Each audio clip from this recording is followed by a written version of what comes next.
You walk into a bank. The teller smiles, pulls up your account, and in that 1 second, a number on her screen just decided how much you actually matter to them. You didn't say a single word, but the bank already knows exactly how to treat you. So today I'm walking you through 4 levels of money and showing you what your bank really sees at each one. 500 bucks, 50,000, 500,000, and $5 million. And somewhere in there, a secret door opens. A kind of banking most people don't even know exists, where the rules you live by just stop applying. Fair warning, the gap between how they treat a $500 customer and a $5 million customer might make you a little mad. But stick with me, because at the end, I'll show you the one move regular people can use to get treated like they've got way more money than they do. Let's start at the bottom. You've got $500 in checking. In your eyes, you're a customer. In the bank's eyes, you're a cost. Here's the part nobody tells you. The bank barely makes money holding your $500. It makes money off your mistakes. Overdraft your account? That's up to $35 for spending a couple bucks you didn't have. Drop below their minimum balance? Monthly fee. Use the wrong ATM? Fee. But here's where it gets wild.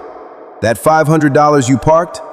The bank turns around and lends it out to other people at 7, 12, sometimes 20+%. And what does it pay you for it? Maybe 1 cent on every $100. So no, the bank isn't doing you a favor. At this level, you're not really the customer. You're kind of the product. And that feeling, waiting in line, getting the polite but empty smile, that's not in your head. To them, you're a row in a spreadsheet. But watch what happens when that number gets bigger. You hit 50 grand, and suddenly, things change.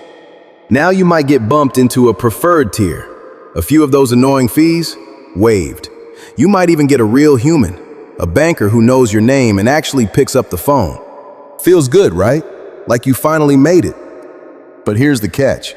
The reason they're suddenly so nice isn't the 50,000 sitting there. It's everything they can now sell you. A new credit card, a car loan, a shiny wealth-building account with fees buried in the fine print.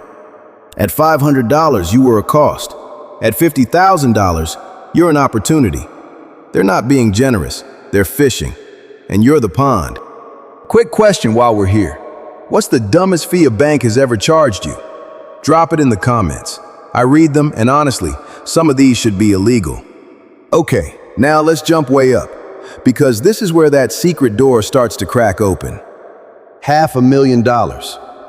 Now you're in a different building, sometimes literally. The fees, gone, all of them. You get a dedicated relationship manager, a single human whose entire job is keeping you happy. Better rates on your loans, better rates on your savings.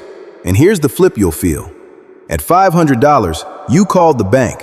At $500,000, the bank calls you. You walk in and you don't wait in line. Someone walks you straight to a quiet office, maybe pours you a coffee. But here's what most people miss. This still isn't the top. This is the waiting room. You can see the door from here, the velvet rope, the part of the bank with no sign on it. You're close, but you're not in yet. So what does it take to actually walk through? Stick with me, because the real answer is closer to home than you think. $5 million. Now the door opens. Welcome to private banking, and it runs backwards from everything you know. You don't go to the bank. The banker comes to you. Your home, your office, wherever. No line, no app, no hold music. Just a phone number that goes straight to a person who handles everything. Loans here aren't approved. They're designed around you. Want to buy something using your investments as collateral so you never have to sell? Done.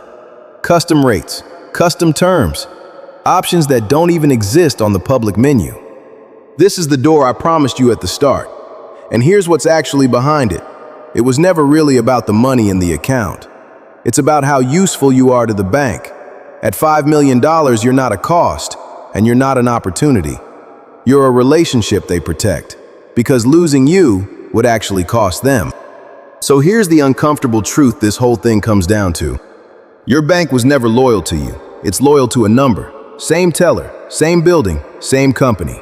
Treating you completely differently based on one figure on a screen.